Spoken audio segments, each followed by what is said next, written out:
What is going on, guys? We are here with... Trishula TTV. And what did you do this weekend? I accidentally got second place at the NAWCQ. Congratulations! So, by usurp Master Duel? I don't know what to do without Maxine today. so that means you're going to Seattle, right? Apparently. Well, congratulations, my man. So what did you decide to play? It wasn't much of a choice, but I played Snake Eye Fiendsmith. Excellent. So you got any shout outs you want to give before we get into the profile? Oh my god, yeah. First of all, shout outs to everybody who, supported me through the weekend. Everybody around here. Like, this is the group. Love you guys all. Shout outs specifically to Elise.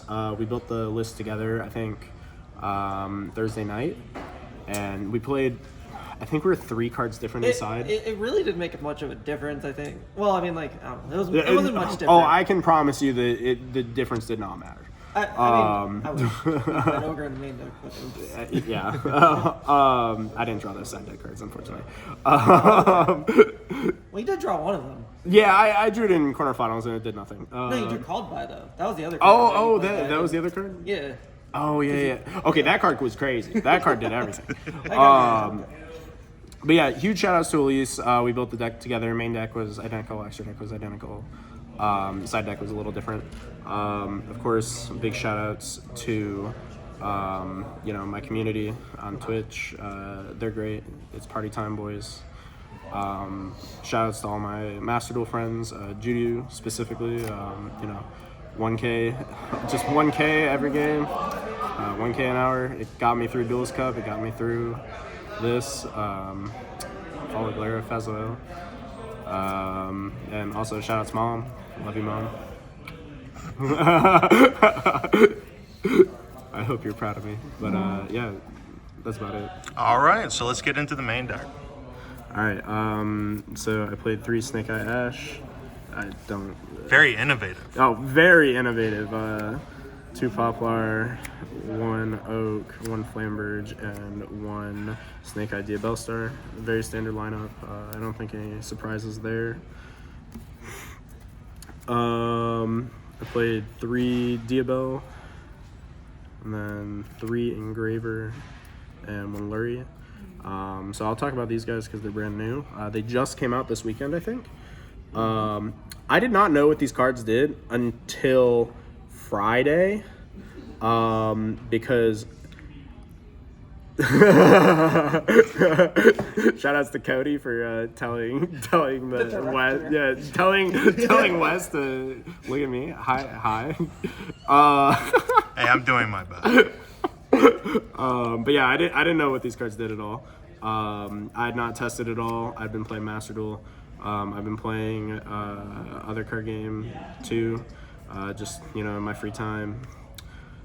Shout out Celestials. Very fun game. Definitely try it out.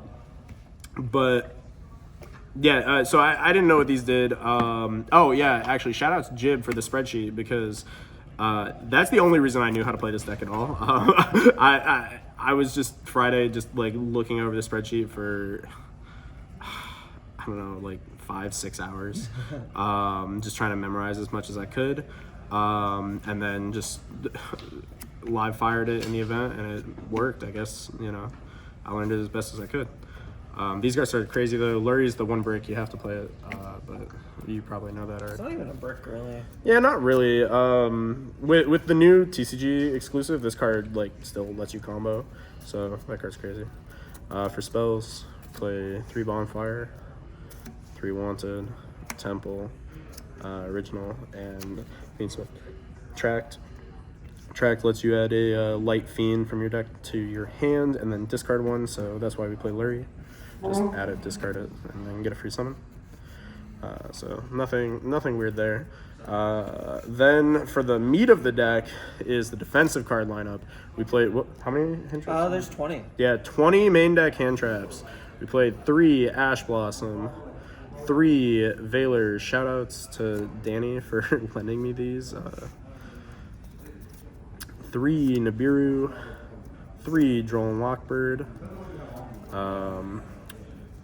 3 Bestials. I played Magma and 2 Druis. I didn't want to like just spread it out between Druis and Baldrake just because I felt like Druis was higher impact. It's just better card, good against With more U-Bell. pistol count, I think the Baldrake would be better. I also didn't really know that it was like a thing people were doing, like going huge on their counts, but Yeah. I think it was really cool. Yeah, no, I think this is correct. I like the Druis one, and this was a good ratio. I've always preferred, like, as a Dragonlink player, like, I've always preferred... There it is. Okay, that's not why they're in the deck. I had to get These into are profile. not in the deck because of Dragon Link. I know, but as a Dragon Link player, I like Druis more than Baldrake, so I like this ratio. Hating on the ball. What? It's my pet deck. 2 Mourner, and then 3 Imperm. Of course. Of course. So that was the main deck lineup. I don't really think there's too much I would change. Elise, you were saying you didn't like Droll? It's so hit or miss that I feel like other pairings would be better. Yeah. But I don't know.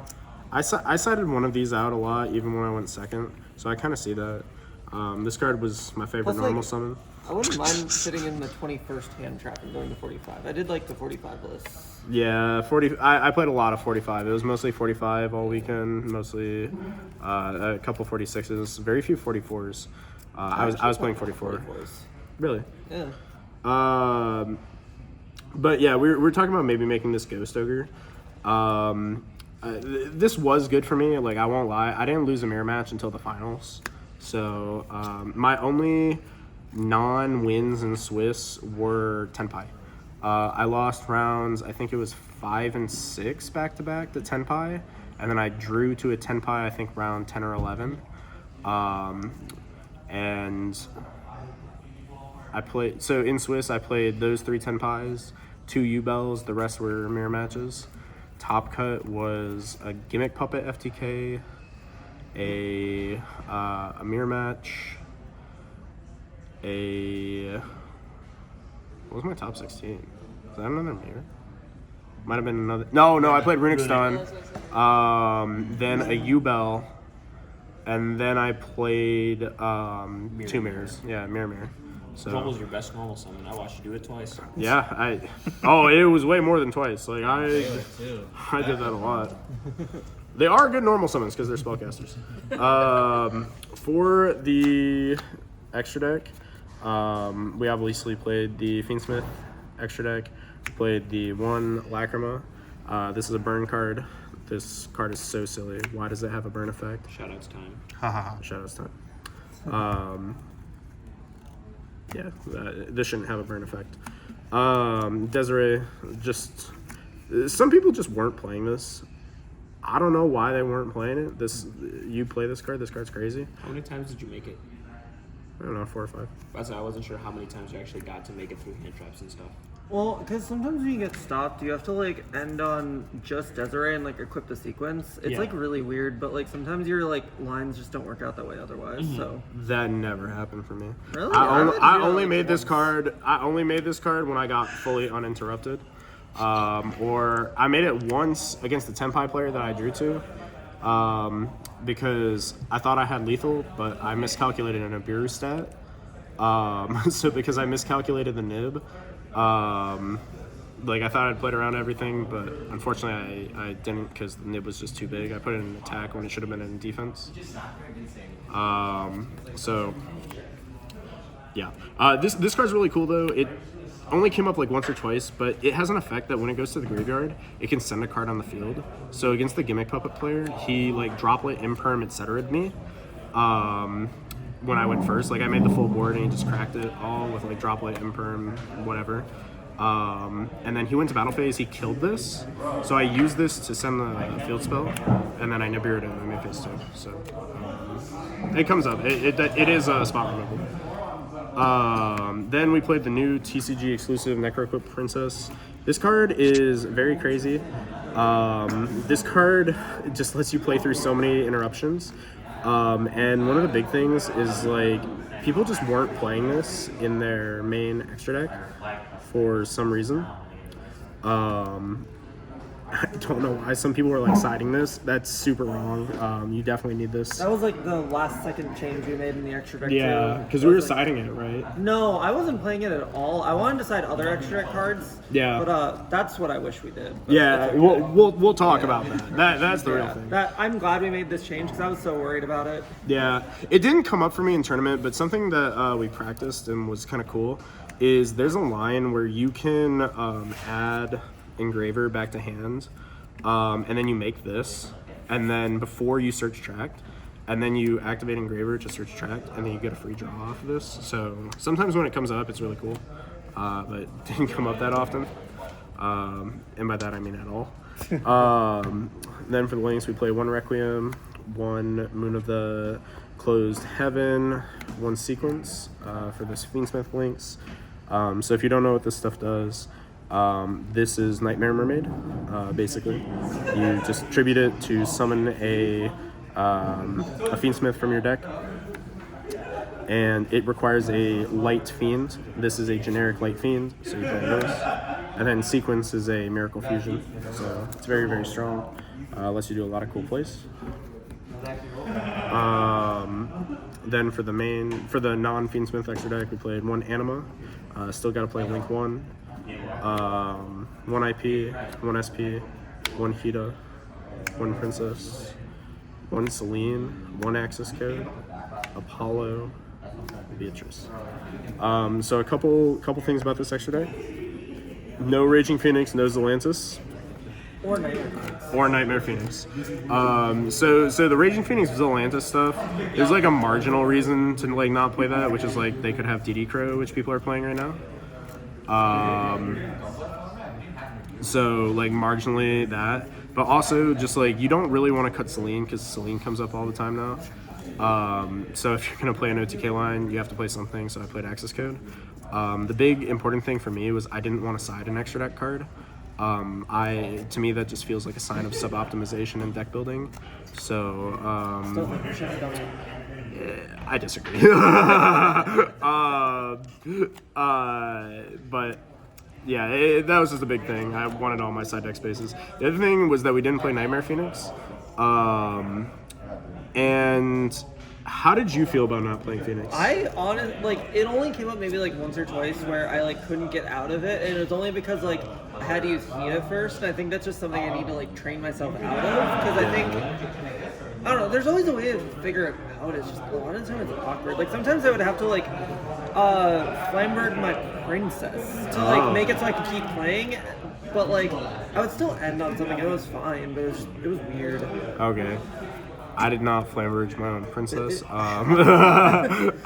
was only one game I missed Nightmare Phoenix, which was literally the first game that I played the entire tournament, because I forgot what Nightmare Pain does. So I oopsied, went to battle phase, and OTK'd myself. So I wish I had it that game, but other than that, I never missed it.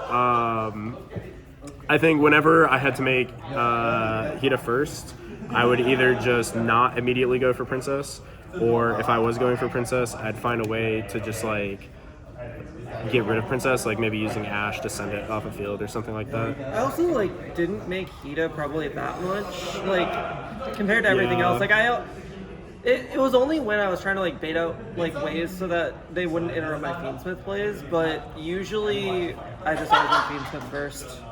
Yeah, same. I was just and doing like by the Fiendsmith time, stuff. if you get enough resources off that, then like you really shouldn't need Hida from that point. So then it kind of just like is able to facilitate being the bridge better. So I understand why like I was glad that we got talked out of not playing another bridge because it worked out, but it's still weird. It was weird, for sure, especially when you full combo and you end with a Hida in your main monster zone. That feels really weird. You feel really stupid doing that, but like, It worked. Yeah. It worked. Then for the side deck, we play, because I'm a Master Duel player, I didn't feel comfortable playing without Max C, so I played. I'm glad you talked me into this card. Yeah, this card was crazy. I drew it once the whole tournament. Okay, multiple times I've had that drop to me when I have like Oak Flamberg in hand. I wanted to cry. This card really did not come into play for the event for me, like pretty much at all. Like I didn't really get hit with Mulchummy until I think like the finals, and I maybe dropped it once or twice before that. What happened with this card most often is it was my 6th card if I drew it. Nice. Yeah, that happened a couple times. That was great. So I will talk about, I guess, the next 3 cards, because this is where me and Elise were different. I played 2 Ogre, 1 Called By. Elise, I think you played... I played Lightning Storm and Duster, which my thought was, like, if you hand trap them enough, a lot of people are still on Skill Drain, which you almost also played. I did almost play Skill Drain, yeah. But, like, so my thought process was, like, people also just have enough settables right now, and, like, if you open hand traps and, like, stop them from getting to Desiree, then, like, you should be resolving those cards, and it just felt like I had enough matchup versatility, and just, like, still make sure you have something for Runic Stun on the off chance. I mean, luckily you didn't need anything for Runic Stun when you played them, but, and I agree with this change. You also did it when I was asleep.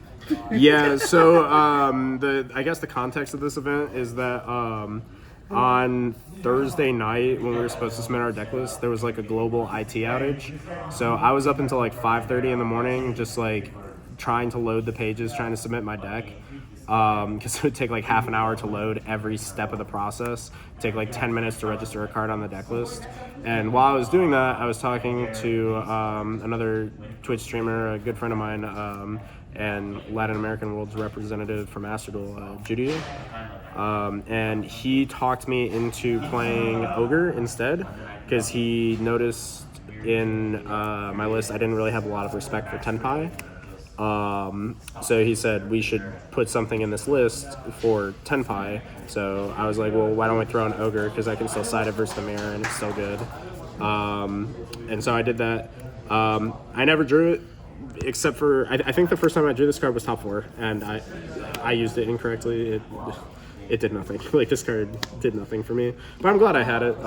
Clearly, he was right that Tenpai was my boogeyman for this weekend. I didn't lose the Tenpai once. That was, like, fine for me. Okay, well, did they have 4 hand traps, droplet, Hydra? Like, I don't know what to tell you. I got Lightning Storm droplated a lot. Yeah, I got hit with, like hand trap, into droplet, into, like, normal Hydra. It's like, oh, okay. Then again, because Master Duel, I played 3 cross out, you know.